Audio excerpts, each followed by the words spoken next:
Summary देखो, rigid body ऐसा देखो, आइडियली एक रिजिड बॉडी वो होता है जिसमें जो डिस्टेंस बिटवीन डिफरेंट पार्टिकल होगा वो चेंज नहीं होगा यदि फोर्सेस होंगे। रिजिड बॉडी फिक्स्ड होता है वन एंड में, केवल रोटेशनल मोशन में। यदि रिजिड बॉडी फिक्स्ड नहीं है तो वो आइदर प्योर ट्रांजिशनल होगा या combination of transitional and rotation होगा। जब रोटेशन अबाउट फिक्स्ड एक्सिस होता है तो एवरी पार्टिकल रिजिड बॉडीज का मूव करता है सर्कल में, जो कि प्लेन परपेंडिकुलर होगा एक्सिस के, और centre of the axis every point जो होता है रोटेटिंग रिजिड बॉडी का उसका सेम एंगुलर वेलोसिटी होता है किसी भी इंस्टेंट ऑफ टाइम से।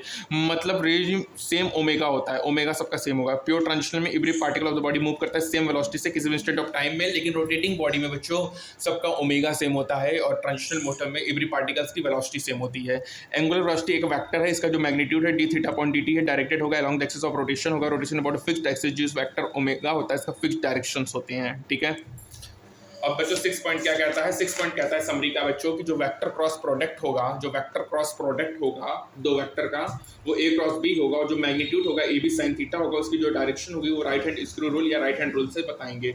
जो लीनियर वेलोसिटी होता है रोटेटिंग बॉडी का, वो velocity equal to omega r होगा। r पोजीशन वेक्टर होगा with respect to origin along the fixed axis. जो रिलेशन अपीयर होगा mode general rotation of rigid body से वन पॉइंट एक्सिस। r क्या पोजीशन वेक्टर ऑफ पार्टिकल है with respect to point taken as the origin. जो centre of mass होता है defined होता है point mass whose position vector ये है। Velocity of the centre of मास जो होता है वो होता है p/m होगा। p क्या होगा? Linear momentum of the linear all the concentrated होगा और सभी एक्सटर्नल फोर्स एक्ट करेगा। यदि टोटल एक्सटर्नल फोर्स सिस्टम का 0 है तो लीनियर मोमेंटम क्या होगा? कांस्टेंट होगा। एंगुलर मोमेंटम क्या होगा? ये होगा L rp1। टॉर्क का मोमेंटम होगा r × f होगा। फोर्स एक्टिंग होगा जो external as well internal force होगा न्यूटन थर्ड लॉ से, force in between two particle. ठीक है, टॉर्क इंटरनल 0 होगा, dl/dt क्या होगा? टॉर्क एक्सटर्नल होगा। ठीक है, टॉर्क एक्सटर्नल। अब देखो, अब जो वेलोसिटी यहाँ पे एंगुलर मोमेंटम होगा L r1p, इनिशियल टॉर्क क्या होगा? rf होगा।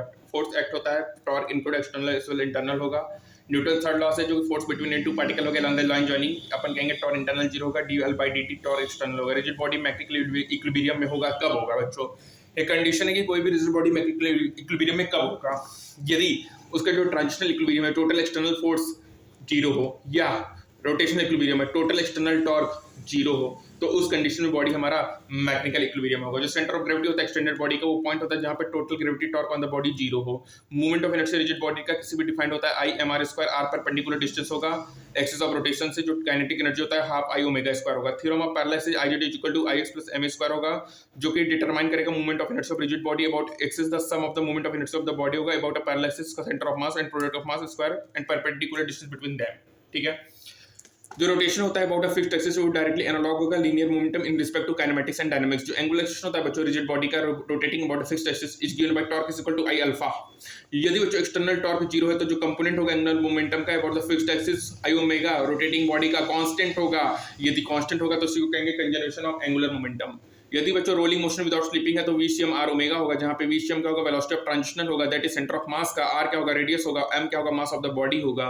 जो काइनेटिक एनर्जी होता है रोलिंग बॉडी का वो सम होता है kinetic energy of transitional and rotational motion, यहां से आएगा half m v² cm plus half I omega. Angular velocity क्या होगा? t-1। Angular momentum ml2 t-1। Torque का क्या होगा? ml2 t-3 और मोमेंट ऑफ इनर्शिया होगा ml2। ये इसके क्या है? डायमेंशंस, जो कि इंपॉर्टेंट है। जब अपन डिटरमाइन करेंगे motion of centre of mass of the system का, तो अपन को यहाँ पे internal force of the system की रिक्वायरमेंट नहीं होती है। इस पर्पस से अपन जानते हैं केवल external force on the body.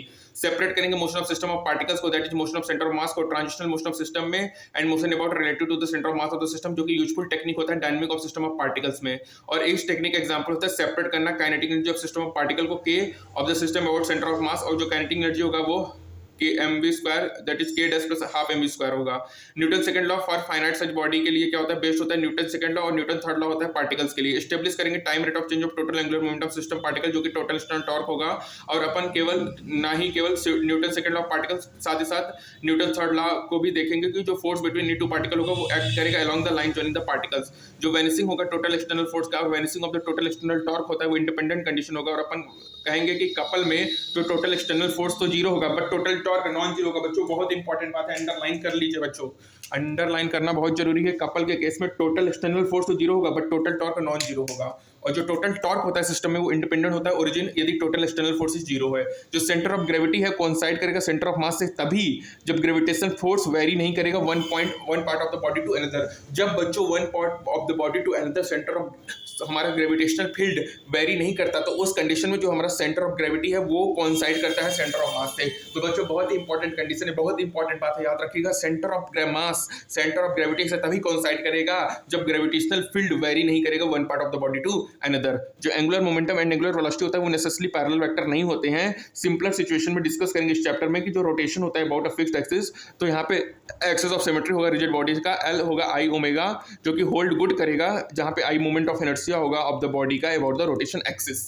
ठीक है, तो बच्चों यहाँ पे पॉइंट्स टू फाउंडर में जो मुझे इंपॉर्टेंट कॉन्सेप्ट यही लगा बच्चों कि कपल में टोटल एक्सटर्नल फोर्स तो जीरो होगा लेकिन टोटल टॉर्क नॉन जीरो होगा। और बच्चों centre of mass centre of gravity से तभी कोइंसाइड करेगा जब हमारा gravitational force one body to another vary ना करे बच्चों। ये बहुत इंपॉर्टेंट बात है बच्चों। और Newton second law finite size body for system of particles के लिए है, जो न्यूटन ठीक है जो न्यूटन थर्ड लॉ होते हैं वो पार्टिकल्स के लिए बच्चों। एंगुलर वेलोसिटी क्या है t-1 है, एंगुलर मोमेंटम ml2 t-1 है और टॉर्क का डायमेंशन क्या है बच्चों ml2 t-2 है और हमारा मोमेंट ऑफ इनर्शिया ml2 है बच्चों। Kinetic energy rolling motion sum of होगा kinetic plus transitional rotational plus transition half m v square plus half I omega square बच्चों। और टॉर्क क्या होता है आई अल्फा होता है। ठीक है बच्चों, एंगुलर मोमेंटम में फिक्स्ड एक्सिस पे टॉर्क आई अल्फा होगा, एक्सटर्नल टॉर्क जीरो, तो कंपोनेंट ऑफ एंगुलर मोमेंटम किसी भी फिक्स्ड एक्सिस में कंजर्व्ड होगा। ठीक है, rotation about fixed directly analog होगा लीनियर मोशन से रिस्पेक्ट। ठीक है, काइनेटिक्स का हाफ आई ओमेगा स्क्वायर होगा बच्चों। और बच्चों मैकेनिकल इक्विलिब्रियम में बॉडी तभी रहेगा यदि total transitional equilibrium total F net zero हो या टोटल टॉर्क जीरो हो। ठीक है बच्चों, ये इंपॉर्टेंट है। A cross B A B sine theta N cap होगा, एन अपन डिसाइड करेंगे राइट हैंड रूल के, right hand palm rule, right hand screw rule. N क्या होता है यूनिट वेक्टर होता है, यूनिट वेक्टर मतलब जिसका मैग्नीट्यूड 1 हो, ए बी साइन थीटा। ठीक है, वेलोसिटी ओमेगा क्रॉस आर होगा। ठीक है, ओमेगा क्रॉस आर होगा। ठीक है, ये होगा बच्चों। उसके बाद बच्चों अपन ने बात किया omega D theta by D T होगा। ठीक है, और बच्चों सबसे इंपॉर्टेंट बात है कि रिजिड बॉडी में बच्चों एक रिजिड बॉडी फिक्स्ड होगा यदि उसमें केवल रोटेशनल मोशन हो। यदि बच्चों रिजिड बॉडी में रोटेशनल प्लस प्योर ट्रांजिशनल हो या combination of transitional and rotation हो तो उस कंडीशन में जो रोटेशनल बॉडी है, जो रोटेशनल बॉडी है, जो रिजिड बॉडी है वो फिक्स्ड नहीं होता है बच्चों। ये बहुत ही अच्छा असर्शन रीजन का क्वेश्चन नीट में आ सकता है या आपके सीयूटी एग्जाम में आ सकता है या बीएससी नर्सिंग एम्स नर्सिंग कोई भी नर्सिंग हर एग्जाम में पैरामेडिकल में ये क्वेश्चन एक असर्शन रीजन का बन सकता है बच्चों कि रिजिड बॉडी कब फिक्स्ड होगा। तो उस सिचुएशन में क्या होगा यदि रिजिड बॉडी फिक्स्ड नहीं है तो क्या होगा। तो यदि रिजिड बॉडी फिक्स्ड है तो उस कंडीशन में वो केवल रोटेशनल मोशन को शो करेगा। यदि रिजिड बॉडी फिक्स्ड नहीं है तो वो कॉम्बिनेशन होगा ट्रांजिशनल प्लस रोटेशनल मोशन का। तो यहाँ पे हमारा ये चैप्टर समाप्त होता है। Stay tuned for further updates. Thank you so much. Rotational motion finished. Thank you.